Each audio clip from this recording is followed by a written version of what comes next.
Vamos ver agora as teorias filosóficas dos nomes próprios. A primeira parte será sobre o descritivismo, em Frege, Russell e Searle, e a segunda parte será sobre a teoria causal histórica de Kripke. Primeiro, teorias descritivistas tradicionais dos nomes próprios, que vigoraram desde o início do século XX até o final da década de 60. Nos manuais de introdução à filosofia da linguagem hoje, de David Lycan, nós encontramos uma interpretação usual do que aconteceu com o descritivismo. Essa interpretação é baseada na obra de Kripke. Segundo essa interpretação, existiram historicamente duas formas de descritivismo. Numa primeira fase, um descritivismo ingênuo, de Frege e Russell, em que o nome próprio está lá para abreviar uma descrição definida. Ele é uma abreviação de uma descrição definida. Por exemplo, Bismarck é a abreviação de O Chanceler Unificador da Alemanha. O descritivismo mais sofisticado, que veio mais tarde, por obra de Wittgenstein, Strawson e Searle, nele o nome próprio está para abreviar, ele está como abreviação de um feixe de descrições definidas. Como, por exemplo, no caso de Aristóteles, a descrição definida o maior discípulo de Platão, o Estagirita, o autor da Ética Nicômano, a descrição o fundador do Liceu e a descrição o tutor de Alexandre seriam descrições pertencentes ao feixe de descrições que constitui, digamos, o sentido do nome próprio Aristóteles. Lembre-se que uma descrição definida, na sua forma standard, ela é uma expressão complexa que começa com um artigo definido masculino ou feminino e que tem a função de designar apenas um objeto. Minha opinião sobre essa tese de Kripke, repetida pelos expositores, é de que é um bom artifício didático, mas que é historicamente falsa. Não houve realmente nenhuma passagem de A para B, como sugerido acima. O que havia em Frege e Russell era um esboço, ainda que insuficientemente explicitado, da teoria do feixe. Autores diversos foram explorando aspectos diversos do mesmo insight, tornando mais complexo, vendo-o de maneira mais e mais complexa. Se não, vejamos. Eis algumas evidências textuais quanto a Frege. 1. Sobre o sentido de referência, ele escreve: para um nome próprio como Aristóteles, as opiniões sobre o sentido podem se contrapor. Alguém pode supor: o discípulo de Platão e o professor de Alexandre. Está aqui uma descrição. Quem faz isso associará ao nome um outro sentido do que a pessoa que a ele liga, o professor de Alexandre nascido em Estagira. Está aí outra descrição. Conquanto a referência permaneça a mesma, essas flutuações do sentido são suportáveis. Isso é apresentado em uma breve nota sobre o sentido de referência. Mas já está claro, pelo exemplo, que uma pessoa A associa duas descrições definidas ao nome Alexandre, que são a descrição o discípulo de Platão e o professor de Alexandre, que estão juntadas na formulação de Frege, enquanto que uma pessoa B associa também duas descrições definidas, o professor de Alexandre e o Estagirita. Não se trata, pois, de uma única descrição pensada, como se poderia supor no descritivismo ingênuo. Mas a coisa vai muito além disso. Em O Pensamento, Frege assume que as descrições pensadas fazem parte de um maço de descrições, de um repositório de descrições, umas conhecidas, outras não conhecidas, dessa ou daquela pessoa. Pois ele observa que quando dois falantes associam descrições totalmente diversas a um nome próprio, eles não podem saber que estão falando da mesma pessoa. No exemplo de Frege, temos duas pessoas conversando, Léo Peter e Herbert Gardner. Léo Peter sabe do nome Gustav Lauber apenas uma coisa, que a pessoa que disse eu fui ferido em uma festa. Essa é a descrição definida que ele associa ao nome Gustav Lauber. Já Herbert Gardner associa ao nome Gustav Lauber a seguinte descrição: a pessoa que nasceu em 3 de 8 de 1875 em NN. Ora, como essas descrições são totalmente diferentes, eles não podem ficar sabendo que eles estão falando da mesma pessoa. Afinal de contas, existem muitos Gustav Laubens no mundo. E eles não podem saber sobre qual Gustav Lauben eles estão falando, se é a mesma pessoa ou não. Ora, isso aí tem pressupostos.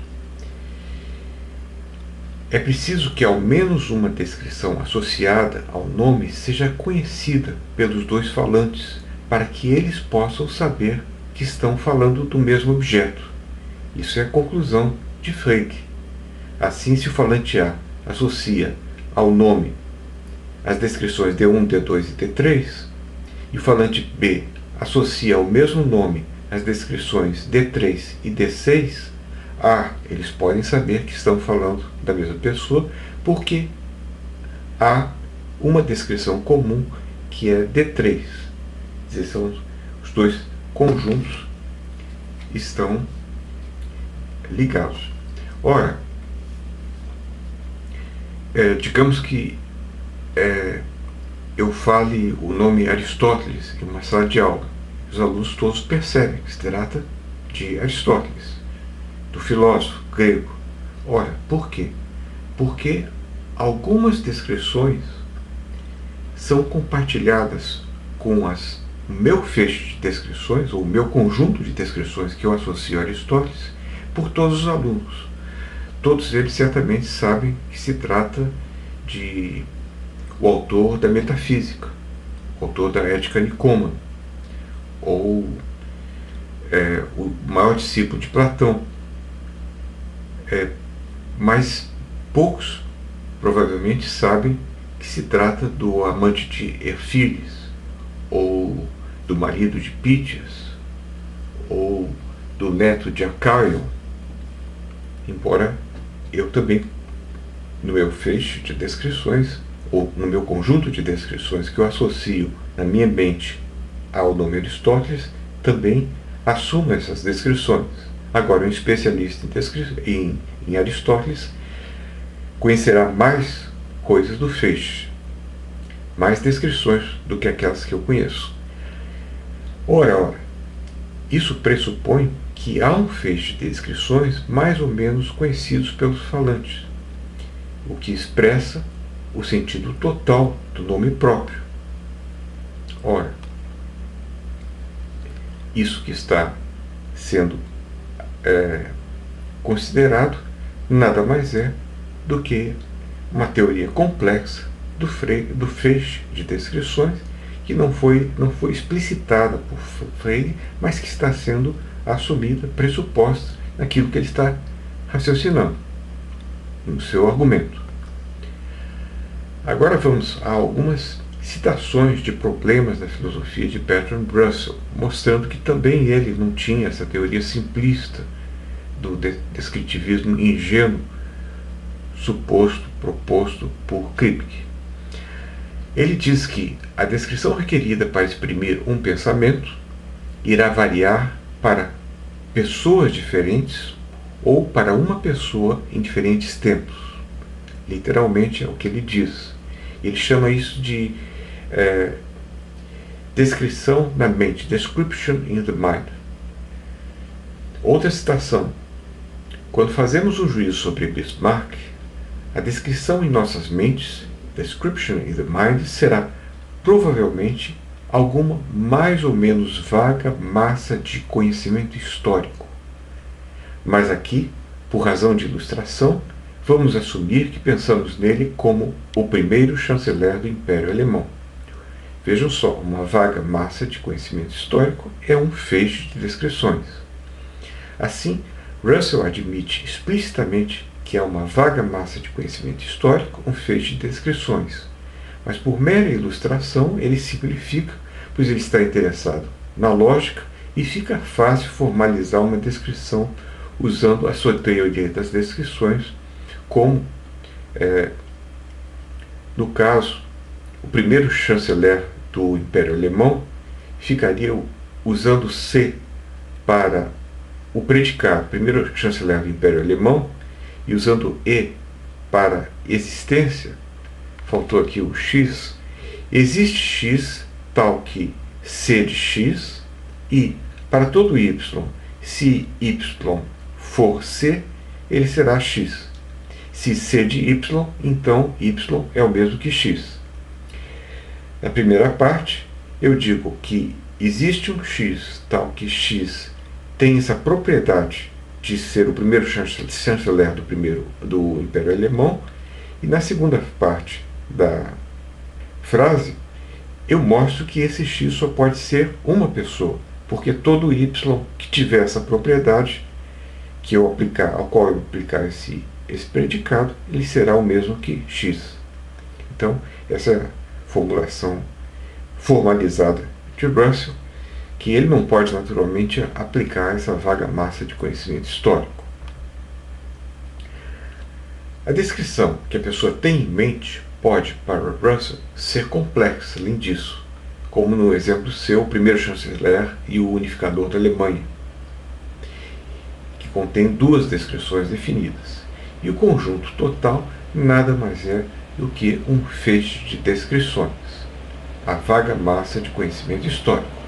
Portanto, Russell também está defendendo, mais explicitamente, uma teoria do feixe. Vejamos agora Searle. O que ele faz? Ele apenas organiza isso de forma mais clara. Então, Searle, o suposto descritivista mais sofisticado, ele tem uma teoria que de fato vem depois e por isso é mais sofisticada, mas não acrescenta muito ao que já havia sido, de uma forma ou de outra, considerado pelos outros. Um resumo da posição de Searle é colocado por Susan Haack nessa frase: o sentido de um nome próprio, quer dizer, o sentido que nós temos em mente, que a pessoa tem em mente, é dado por um subconjunto não previamente determinado de um conjunto de descrições correferenciais. Então, cada um de nós, quando pensa no nome próprio, lhe dá um sentido, que é um subconjunto não previamente determinado, porque esse subconjunto varia, de um conjunto de descrições que são correferenciais, isto é, que se referem ao mesmo objeto. Então, você tem o nome próprio, você tem o feixe de descrições que são correferenciais, referem-se ao mesmo objeto. Ora, o mínimo que precisamos para que o nome próprio tenha referência, pensa Searle, é que ao menos uma descrição desse feixe se aplique. Nós podemos estabelecer uma disjunção de descrições do feixe para que haja aplicação, uma descrição desse conjunto de disjunções precisa ser aplicável. Ele não diz qual, mas não importa. Como Searle, considerando isso a rigor, afirma, suponha, se um especialista em Aristóteles vier nos dizer que descobriu que Aristóteles não foi nenhum filósofo, mas que foi um mercador de peixes veneziano do Renascimento tardio, nós entenderemos isso como uma piada sem graça. Por quê? Porque nesse caso, nenhuma das descrições que associamos a Aristóteles se aplica. Ele não é um filósofo, não viveu na Grécia Antiga, não foi discípulo de Platão, não escreveu a Ética Nicômaco, nem a Metafísica, nem nada.